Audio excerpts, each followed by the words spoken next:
You know what I could never get right? Flattening a big panel.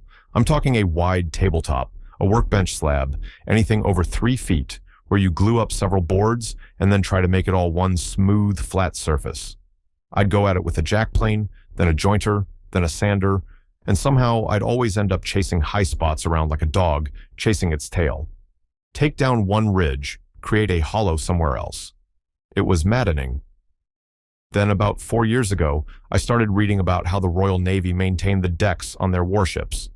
We're talking oak surfaces that stretched hundreds of square feet, and crews flattened them by hand to tolerances tight enough that rainwater wouldn't pool anywhere on the deck.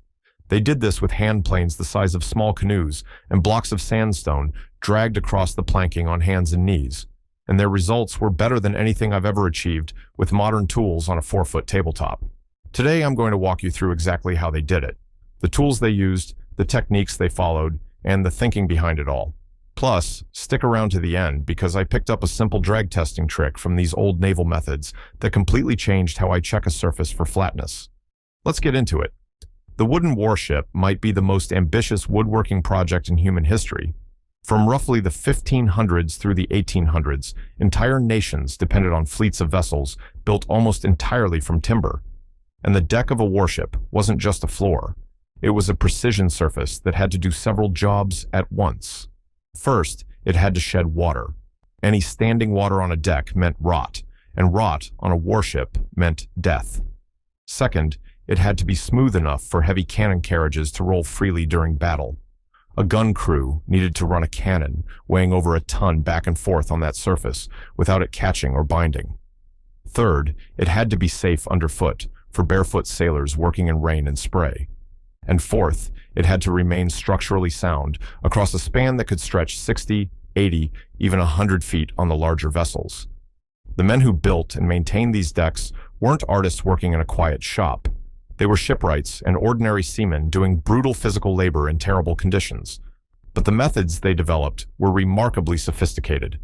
They had 2 primary tools for the job.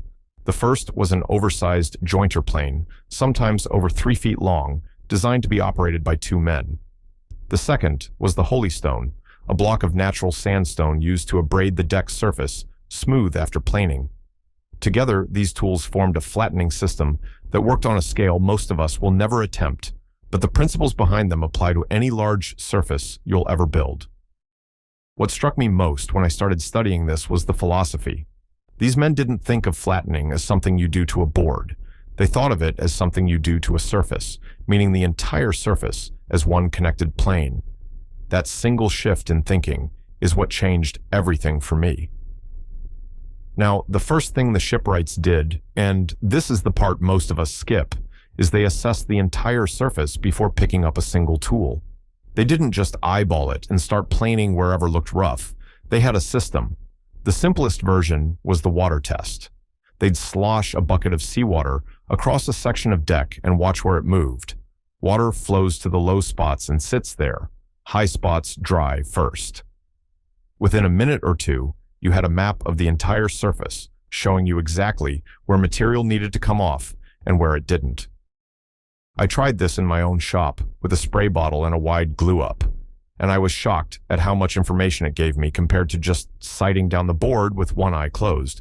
They also used long, straight battens, essentially the naval version of a straight edge, laid across the deck in multiple directions. They'd sight along the batten and look for light gaps underneath. They didn't just check one direction either. They checked lengthwise along the planks, crosswise across the planks, and diagonally. That diagonal check is critical because it reveals twist, and twist is the one flaw that's almost invisible when you're only checking in 2 directions. The lesson here is dead simple, but most of us ignore it. Before you touch a surface with a cutting tool, you need to understand the full topology of what you're working with. Know where the high spots are, know where the low spots are, know if there's twist. Because once you start removing material without that map in your head, you're guessing. And guessing on a large surface is how you end up chasing your tail the way I used to. Once they had their assessment, the shipwrights brought out the big plane, and I mean big. These deck planes were typically between 24 and 36 inches in sole length, with blades that could be 3 inches wide or more. The body was usually dense hardwood, sometimes sheathed with iron on the sole for durability and weight. They had two handles, one at the front and one at the rear, because a single man simply could not push this tool through tough oak decking with enough force and control. The technique was specific. Two men worked the plane together, one pushing from behind and one pulling and guiding from the front. They didn't work parallel to the plank direction the way most of us instinctively plane a board. They worked diagonally, taking overlapping passes at roughly 45 degrees to the plank seams.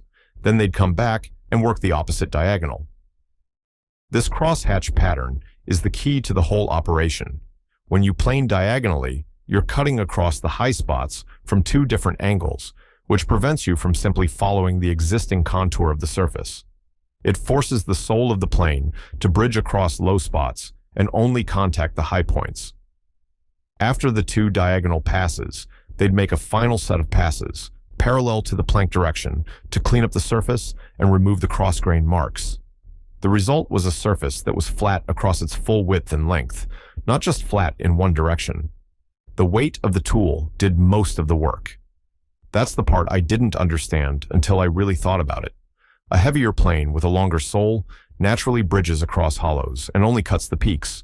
You don't have to press down. You just have to keep it moving. That's why a 7-inch block plane will never flatten a wide panel the way a 24-inch jointer will. And it's why the naval shipwrights made their planes as long and heavy as two men could reasonably handle. The tool's own geometry enforced flatness. When I finally understood this, I stopped trying to flatten wide panels with my number 5 and started using the longest plane I own with the most deliberate, overlapping diagonal passes I could manage. The difference was immediate. Quick thing before we move on. Everything I am sharing today comes from years of studying how the old shipwrights built, and I have gathered the best of what I have found into a book called Secrets of the Shipyard. 16 chapters, 25 hand-drawn illustrations, 150 pages of real craftsmanship knowledge.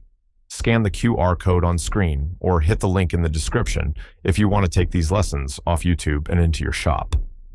Now, back to what I learned. After the deck planes did the heavy flattening, the crew brought out the holy stones, and this is where the work got truly grueling. A holy stone is simply a block of natural sandstone, usually quarried from a soft, even-grained deposit. The large ones, which the sailors called Bibles, were roughly 12 inches long, 6 inches wide, and 4 to 6 inches thick. The smaller ones, called prayer books, were about the size of your fist, used for getting into tight spots near fittings and along the waterways at the edge of the deck. The name Holy Stone has a few origin stories, but the most practical one is that crews used them on their hands and knees in a posture that looked like praying. And that's exactly how the large-scale holystoning was done. Sailors would spread a layer of fine sand across the wetted deck, then drag the sandstone blocks back and forth in long, overlapping strokes. The sand acted as a loose abrasive between the stone and the wood, creating a slurry that cut the surface evenly. They worked in a strict grid pattern, section by section, the same way you'd mow a lawn. They didn't scrub randomly. Each man was responsible for a defined area, and they worked in rows from one side of the deck to the other. This systematic approach meant no section got overworked while another was neglected. The result was an even, consistent surface across the entire deck. After holystoning, the deck was swabbed clean with seawater and allowed to dry. The surface that emerged was smooth, slightly textured for grip, and shaped so that water ran cleanly to the scuppers without puddling. For us in the shop, holystoning is essentially the same principle as using a sanding block on a large surface, but with discipline. The takeaway is the grid system. If you're hand sanding a large tabletop or panel, don't just go back and forth wherever your arm takes you. Divide the surface into sections and work each one systematically with the same number of strokes and the same pressure. You'll get a far more consistent result. Now, here's something that surprised me when I first learned it. Naval decks were not dead flat. They were deliberately crowned. The center of the deck, running along the keel line, was slightly higher than the edges. This crown, sometimes called camber, meant that any water landing on the deck would naturally flow outward toward the scuppers and drain overboard. The amount of camber was subtle, usually about 1/4 inch per foot of beam, but it was precise and consistent from bow to stern. The shipwrights established this camber during initial construction by shaping the deck beams themselves with a slight curve. But maintaining it during flattening and holystoning was the real skill. They had to remove material evenly enough to keep the crown consistent without flattening it out or making it uneven. They checked this with curved templates, cut to the correct camber profile, held crosswise across the deck at regular intervals. The lesson here goes beyond drainage. It's about the idea that flat doesn't always mean perfectly level. Sometimes a surface needs a deliberate shape to do its job. If you're building an outdoor table or a workbench that might see moisture, a very slight crown to the top, just a few thousandths of an inch, can prevent water from sitting in the center and causing damage. It's a design choice that most modern woodworkers never consider, but shipwrights built it into every deck they laid. Let me share some patterns I've noticed over the years, things I used to do myself that these naval methods handle completely differently. The first pattern is spot correction. Most of us see a high spot and we plane it down or sand it flat right there, but the naval approach treats the entire surface as one system. You don't fix spots. You flatten the whole surface with systematic, overlapping passes that bring everything into the same plane at once. Spot correction almost always creates new problems somewhere adjacent. The second pattern is using tools that are too small for the surface. I spent years trying to flatten panels with a plane that was half the length it should have been. The shipwrights used the longest plane that could physically be operated on the surface, because sole length is what determines your ability to bridge across imperfections. If your plane is shorter than the distance between your high spots, you're just following the terrain instead of correcting it. The third pattern is skipping assessment entirely. Most of us pick up a plane or a sander and start working the moment the glue is dry. The naval method starts with a full survey of the surface, identifying every high spot, low spot, and area of twist before a single shaving is taken. 5 minutes of assessment can save you an hour of wasted effort. The fourth pattern is treating flatness as a yes or no question. Either it's flat or it isn't. But the shipwrights understood that flatness is directional. A surface can be flat along its length, but twisted across its width. It can be flat in the center, but rising at the edges. You have to check in multiple directions, including diagonals, to really know what you're working with. Now, for that bonus tip I promised at the beginning, this is a technique I adapted from how bosuns check their deck surfaces between scheduled maintenance, and it works beautifully in a home shop. Take a straight, reliable batten, something about 36 inches long and truly straight. Rub a thin coat of candle wax or paraffin along one edge. Now lay that waxed edge down on your panel and drag it slowly across the surface. On a truly flat area, the batten slides smoothly and quietly. But the moment it crosses a high spot, you'll feel a slight catch and hear a faint scraping sound as the wax grabs against the raised wood. The wax also leaves a faint mark on the high points, giving you a visual map of exactly where material still needs to come off. This is faster than winding sticks for a quick check, and it's more sensitive than eyeballing light gaps under a straight edge. I use it now on every large panel I flatten, and it catches things I would have missed completely with my old methods. It's one of those small, quiet tricks that doesn't look impressive, but makes your work measurably better. If this kind of traditional shipwright knowledge is something you want to keep learning from, I have written a guide called Secrets of the Shipyard. It covers 16 chapters of Viking and naval carpentry techniques that have been perfected over centuries. The kind of stuff you will not find in most modern woodworking books. Scan the QR code right now or check the first link below. These old Navy men didn't have lasers or power sanders or self-leveling anything. They had sharp steel, sandstone, strong backs, and a system that worked. And the beautiful thing is, the principles haven't changed one bit. Thanks for watching, and I'll see you on the next one.